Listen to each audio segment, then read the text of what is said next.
Logical ডিসক্রিপেন্সির অভিযোগে SIR শুনানিতে হাজিরা দিলেন মেদিনীপুর পৌরসভা তৃণমূল কাউন্সিলর রাহুল বিশুই।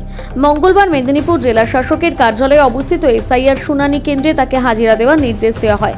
প্রাপ্ত নোটিশ অনুযায়ী বাবার নাম সংক্রান্ত তথ্যে অসঙ্গতির কারণে তাকে শুনানিতে উপস্থিত থাকতে বলা হয়। নির্দেশ মেনে নির্দিষ্ট সময়ে শুনানি কেন্দ্রে হাজির হন মেদিনীপুর পৌরসভার এই তৃণমূল জনপ্রতিনিধি। শুনানি শেষে এসআইআর প্রক্রিয়া নিয়ে একাধিক প্রশ্ন তোলেন রাহুল বিশুই।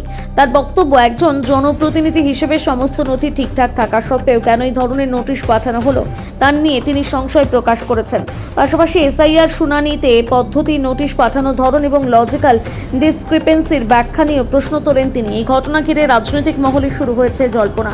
এসআইআর প্রক্রিয়া নিয়ে স্বচ্ছতা এবং যুক্তির প্রয়োজনীয়তার বিষয়টি আবারও সামনে এলো বলে মনে করছে রাজনৈতিক পর্যবেক্ষকেরা।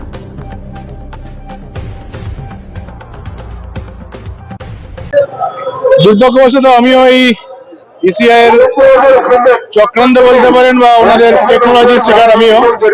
এর কারণ আমাকে নোটিশ দেওয়া হয়েছে যে আমার সাথে আমার বাবার নামের অমিল আছে, কিন্তু আপনারা আমার সমস্ত ডকুমেন্ট নিজেরাই ভেরিফাই করলেন। আমি দিলাম সংবাদ মাধ্যমকে, সেখানে আমার নাম, বাবার নাম 2002 লিস্টে যা আছে সেই একই আছে।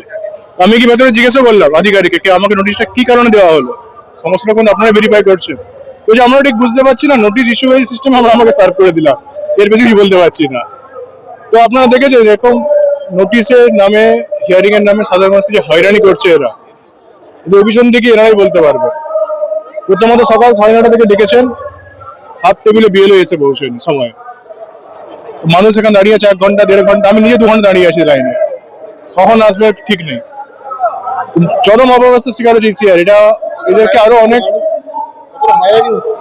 চরম হয়রানির শিকার। দেখুন আপনি এখানে মানুষ জানে না কখন তো ডাক পাবে, সকাল 9 থেকে দাঁড়িয়ে আছে। এদেরকে আরো মানবিক হওয়া উচিত ছিল, ইসিআই কে আরো দায়িত্বপূর্ণ নিয়ে রেসপন্সিবিলিটি কাজ করা উচিত। অসম্ভব হয়রানির শিকার হচ্ছে মানুষ। আমার নাম Rahul Bishui, ward number 15 councillor, Medinipur municipality.